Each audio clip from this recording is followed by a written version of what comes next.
My name is Dr. Deborah Lancastle. I'm a health psychologist from the United Kingdom. At the moment I'm lecturing in the University of South Wales, and my talk tomorrow is going to be about how women cope with infertility, particularly in the 2-week waiting period after embryo transfer. So this was some research that I started during my PhD in 2006, and it's all about really as a health psychologist, I'm interested in the sort of processes that explain why people do well or not so well in difficult situations, and I see coping very much as the first line of defence against mental health problems. So pretty much that's what my talk is about what sort of coping strategies are better than others and different ways of promoting those during the 2-week waiting period, which we know to be very stressful for women. In terms of the importance of these sort of meetings is that as a health psychologist, I firmly believe in multidisciplinary working.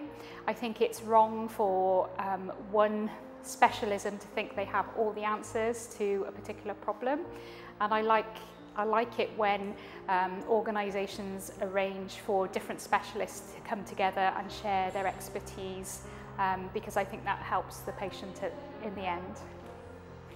So what I'll be talking about a little bit tomorrow is about the intervention I developed during my PhD, which was the positive reappraisal coping intervention, which is an intervention designed to help people to see the positive aspects of difficult situations. So it's not about pretending things are good when they're not good, because that's not good for people to do that.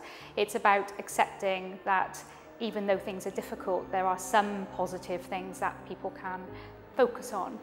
So in fertility treatment, women will sometimes say that treatment has been very hard, but their partner has been very supportive and that this has helped them and their relationship is stronger.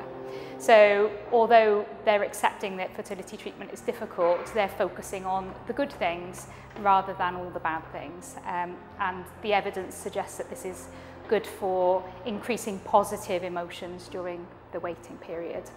I'll also be talking about another couple of interventions around social support by the use of online fertility support groups, but also pointing out some of the disadvantages that women have said they experience using these sorts of sites, so that to be aware that it's not necessarily for everybody. And also one way of trying for women to get the information they need in face-to-face meetings with clinicians, how to find out what it is they really want to know, rather than feeling perhaps a bit embarrassed or in awe of the clinician. So we'll be talking a bit about those things.